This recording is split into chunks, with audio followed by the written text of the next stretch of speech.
کو څنګه چې د کرونا وایرس له وجې نه په خلکو کې یره طرحه خوره شوې ده او دغه شانته کې په بونیر کې یو کیس مخې ته راغلی دی. سوات کې چې هم ایمرجنسي نافذ شوې ده. زموږ سره دا وخت د سوات پریس کلب چیرمن شیز عالم صاحب موجود دی. د پوره تفصیل اخلو. ډېره مننه د وخت راکولو. کاکا دا راته ووایه چې څه انتظامات شوي دي او اوورال نور څه انتظامات روان دي؟ مراد ډیره مننه.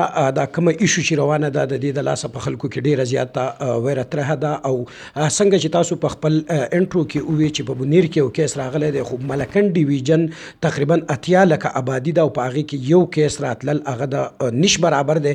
خو د انتظامیې یا د اسپتال انتظامیې د طرفه چې کوم اقدامات اوچت کړی شوي دي چې په هغې کې په سیدو اسپتال سینټر اسپتال په هغې کې ایمرجنسي ناپېښ شوي ده. دلته کې قرنطین یونټ په سوات کې په سیدو اسپتال کې په مټه کې په کابل کې او په خوازخیل کې قایم شوي دي.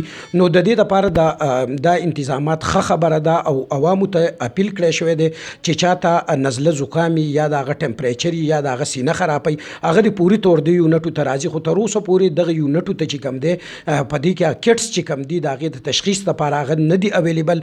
نو د دغې د لاسه هم خلک لږ د تشویش شکار دی. که تاسو کتلی وي بیګا چې د انتظامیې د طرفه یا د صوبایي حکومت د طرفه کم اعلان وشو او کم په بازارونو باندې یلغار وشو نو داسې نه وه پکار. د دې سره په خلکو کې نوره یره طرحه اخورېږي.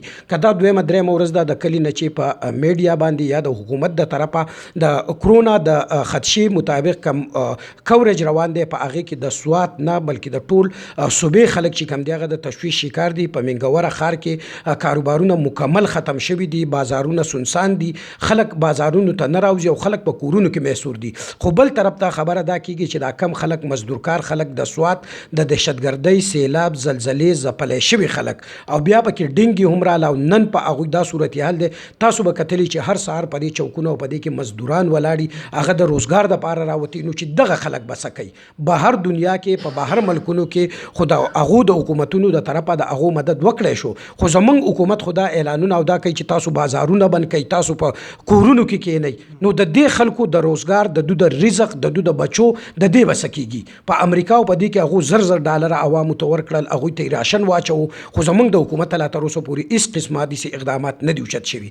څنګه چې د بازار صدر عبدالرحیم صاحب مطالبه وکړه پکار دا ده چې دې خلکو ته دې راشن فراهم کړی شي. د دې خلکو د یوټیلیټیز که هغه د اوبو په مد کې دي که د بجلۍ په مد کې دي که د ټلیفون په مد کې دي که د ګیس په مد کې دي د دې بیلونه دې معاف کړی شي او د سوات د خلکو د رزق ذریعه دې وګڼلی شي.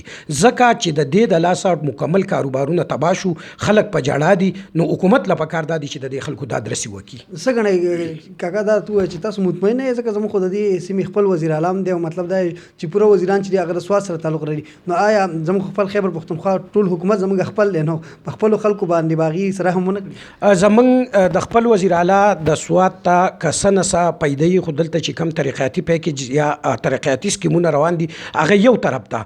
خو نن چې په دې قوم باندې کوم مشکل وخت راغلی دی د سوات په خلکو باندې چې کم د سیلاب زلزلې دهشتګردۍ نه بعد دا یو غټ کرایسس دی او دا راغلی دی زموږ د خپل وزیر اعلی نه چې دا کمې مطالبې ما وکړې په کار دا ده چې پوري طور زموږ خپل وزیر اعلی دې طرف ته توجه ورکړي. د سوات د هغه ځپلي شوي خلکو د سوات چې کم مزدورکاره خلک دی د سوات چې کم بېروزګاره خلک دی د سوات چې کم تاجر برادري ده د هغوی د مدد دپاره پوري طور داسې اقدامات پکار دي چې هغه راشي. بل طرف ته که تاسو وګورئ په منګوره ښار کې د دې وبا د راوتو سره ماسکونه شارټ شوي دي.